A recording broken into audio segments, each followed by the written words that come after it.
Assalamualaikum warahmatullahi wabarakatuh.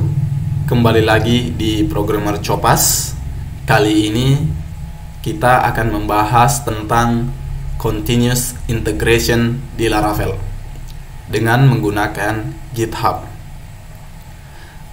Bagi teman-teman yang sudah mengerti continuous integration itu apa, tapi mungkin belum tahu bagaimana cara melakukannya, maka kita akan praktekkan di sini. Tapi bagi teman-teman yang belum paham konsepnya sama sekali, mungkin bisa belajar di channel-channel yang membahas tentang konsep continuous integration, atau teman-teman bisa baca di internet seperti itu. Oke, jadi apa saja kebutuhan yang perlu kita siapkan? Yang pertama itu project Laravel tentu saja, dan kedua adalah akun GitHub, karena yang akan kita gunakan adalah GitHub sebagai tempat menyimpan repositorinya. Oke, ya teman-teman. Nah, untuk GitHub, maka cara yang kita gunakan adalah kita menggunakan yang namanya GitHub Action. GitHub Action itu kepunyaan dari GitHub untuk melakukan sebuah integrasi dengan GitHub-nya langsung. Oke, teman-teman. Jadi kita akan membahas ke intinya saja. Jadi konsep-konsepnya silahkan dipelajari di luar seperti itu. Untuk caranya langsung, mungkin kalian bisa menonton video ini. Yang pertama, kita sudah download project Laravel atau install project Laravel, ya. Seperti ini ya, sederhana. Masih project yang kemarin yang saat pembuatan Docker file. Oke, yang perlu dipersiapkan itu adalah kita membuat sebuah folder baru di root folder dengan nama .github seperti ini. Lalu / namanya workflows. Oke ya, jadi di dalam GitHub itu ada workflow. Lalu kita definisikan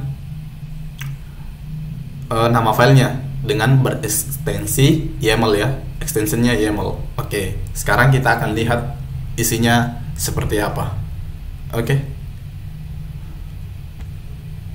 Seperti ini. Oke ya, seperti ini isi dari GitHub Action.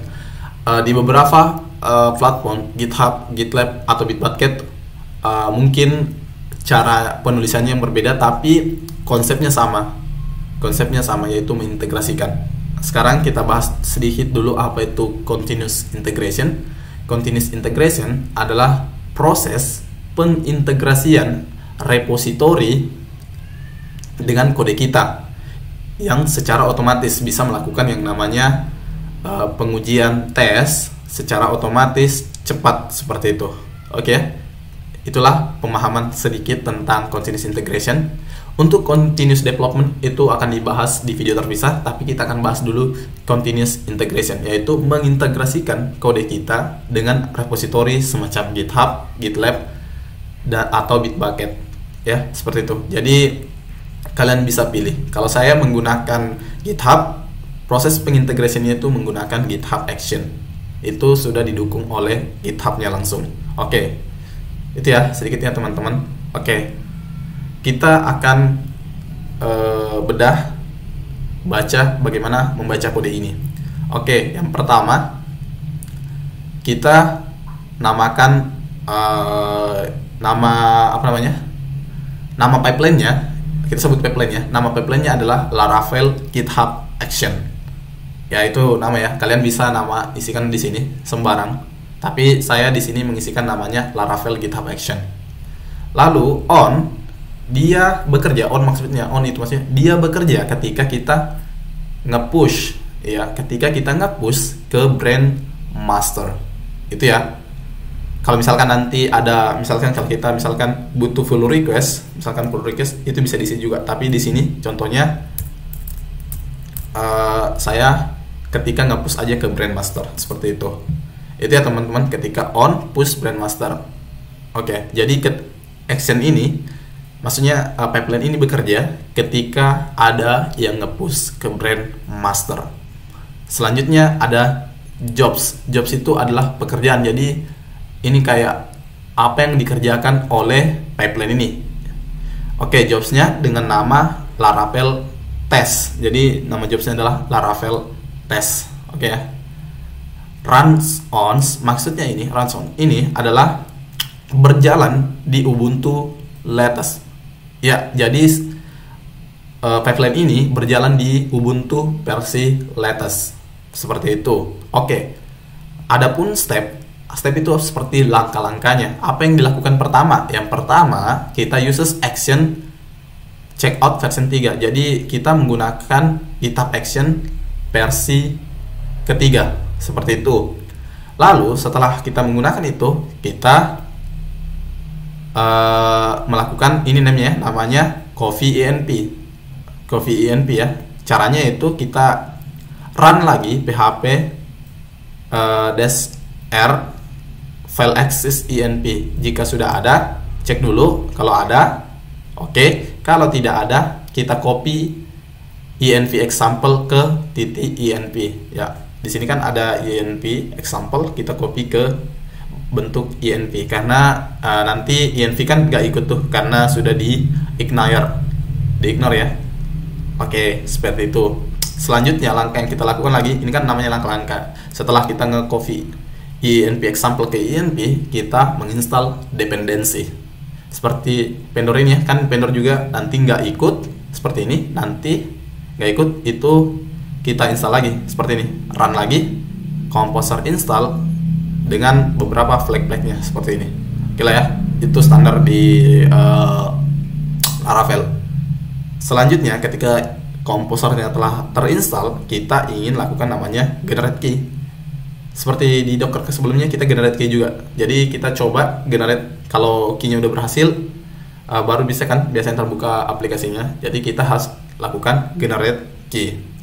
Lalu selanjutnya membuat permission di directory.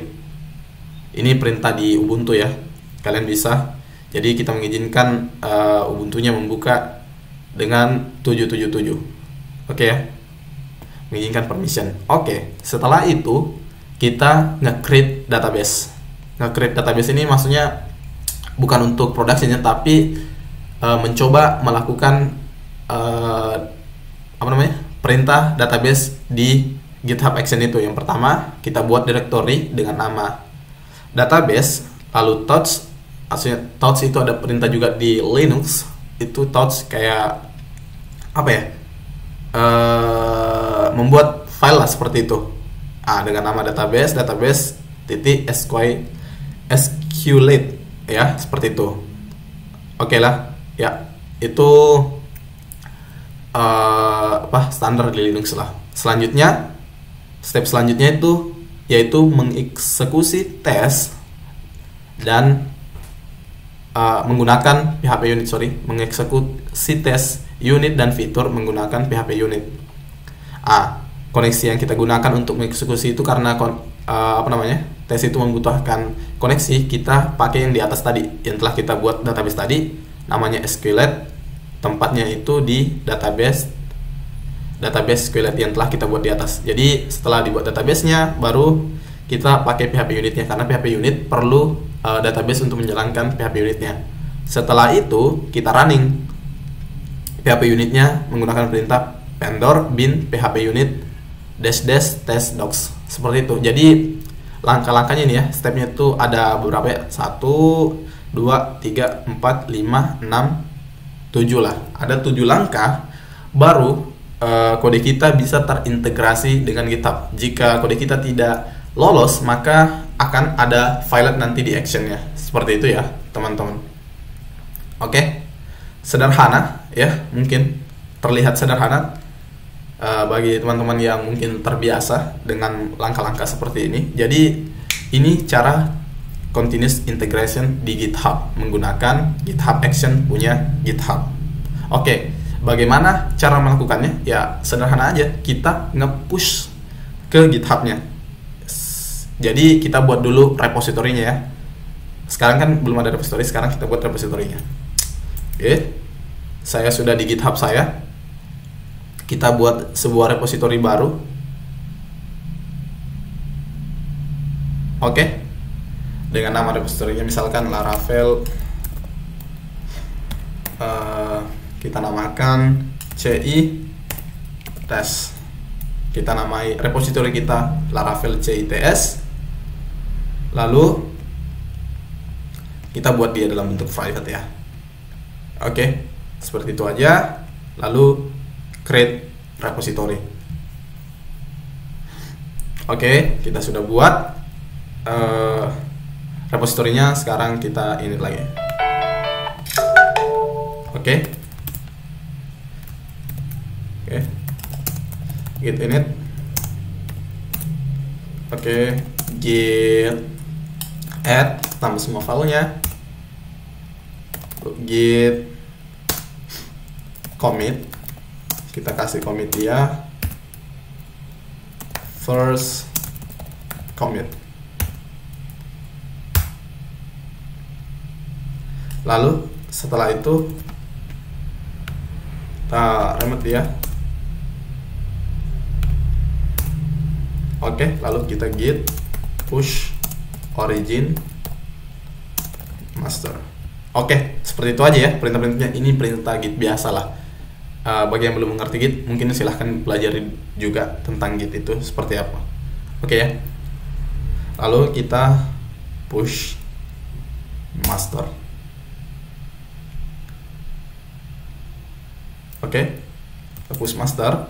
Kita lihat di sini ada namanya action di repository kita. Action, silahkan dibuka. Oke, ini Laravel GitHub Action. Lalu kita lihat workflow-nya. Oke, kita lihat Laravel test tadi. Yang pertama, copy INP, dependency oke, graded key oke, directory permission oke, create database oke, eksekusi unit test. Oke, tesnya berhasil semua. Oke, semuanya sudah selesai ya. Oke, jadi kode kita sudah terintegrasi dengan baik. Jadi pasti nanti hasilnya adalah tanda centang seperti ini. Jadi apa guna continuous integration ini? Misalkan kita ngebuat sebuah kode, tapi kita seakan-akan ingin menjalankan dia berhasil di di dalam production seperti itu. Contohnya lah seperti itu. Jadi kita seakan-akan kita coba dulu di sini. Nanti kalau udah berhasil, baru kita benar-benar nanti nge-push dia ke production seperti itu. Jadi kita melakukan dulu pengujian di repository kita. Setelah repositorinya telah berhasil diuji dengan misalkan unit testnya tadi ya, sudah sukses semua, baru dia bisa langsung ke deploy ke production seperti itu, atau ke development misalkan seperti itu. Jadi ini adalah proses pengujian ya. Kita uji dulu di repository dengan kayak membuatkan seakan-akan dia running di Ubuntu, kayak jalan nyata. Setelah pengetesannya selesai, baru kita jalankan dia di production. Oke, itulah ya sedikit pemahamannya. Oke, misalkan kalau salah, kita coba salahkan ya. Kita ke tesnya, kita salahkan.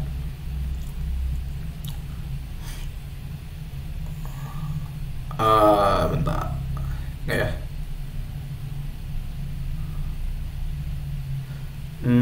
Editor kita lihat. Ini kita salahkan seperti ini. Kita save, kita git add lagi.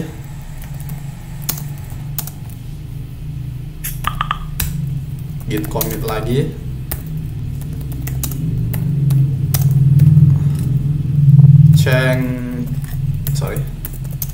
Change test misalkan nama commitnya, baru git push origin master.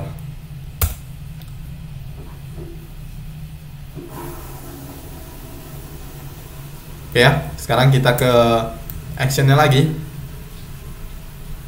Action yang kedua, change test tadi telah kita buat commitnya. Kita lihat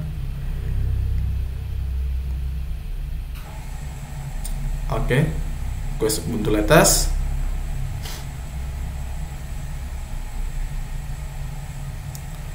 Oke.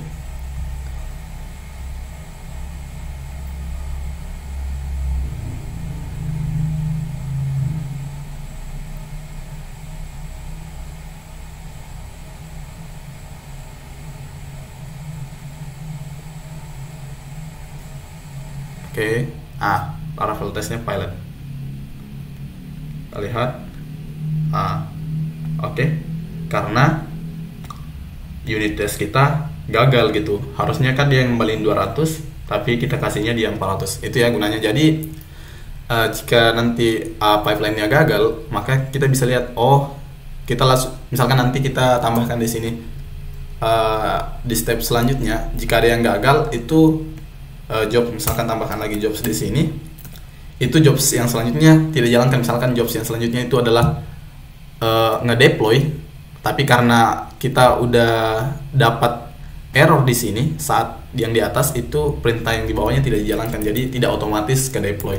Tapi ketika unit testnya udah bagus semuanya, baru dia bisa ke deploy kalau misalkan ada jobs selanjutnya, seperti itu. Jadi fungsinya ini, continuous integration itu mengintegrasikan kode, lalu kita bisa melakukan pengetesan sebelum dia masuk ke production, seperti itu. Itu ya teman-teman yang perlu dipahami. Oke, kita perbaiki dulu, kita nge-push lagi. Kita kembalikan dia 200, lalu git add commit change to success. Oke, git push origin master. Oke.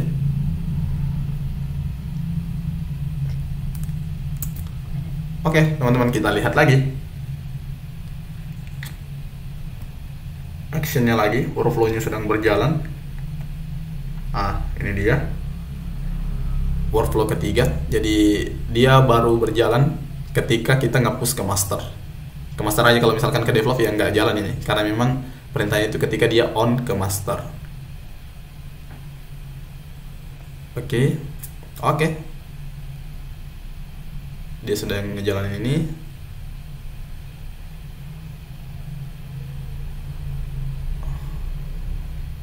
Oke,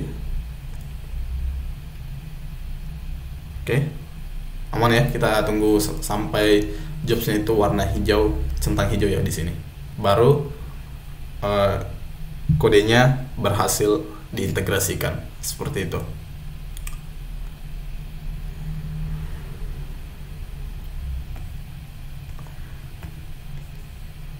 Oke ya, teman-teman.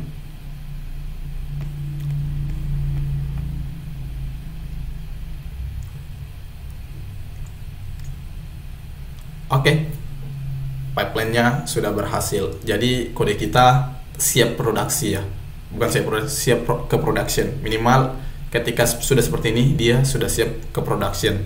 Tapi biasanya kan kita ngebuat PR ya, baru kita nge-push ke master. Minimal unit testnya berjalan dengan baik, seperti itu. Oke ya teman-teman. Mungkin sampai di sini saja video tentang continuous integration. Untuk pemahaman konsep lebih dalamnya lagi, lebih deep-nya lagi, silahkan pelajari di berbagai channel atau di beberapa referensi yang terdapat di internet. Jadi Programmer Copas hanya membahas ke intinya. Mungkin teman-teman udah paham konsepnya, apa itu continuous integration, apa itu continuous development, tapi mungkin kesusahan bagaimana sih cara melakukannya. Jadi disitulah peran Programmer Copas, yaitu langsung ke poin intinya. Oke, itu ya teman-teman. Semoga mudah dimengerti tentang video ini. Terima kasih. Assalamualaikum warahmatullahi wabarakatuh.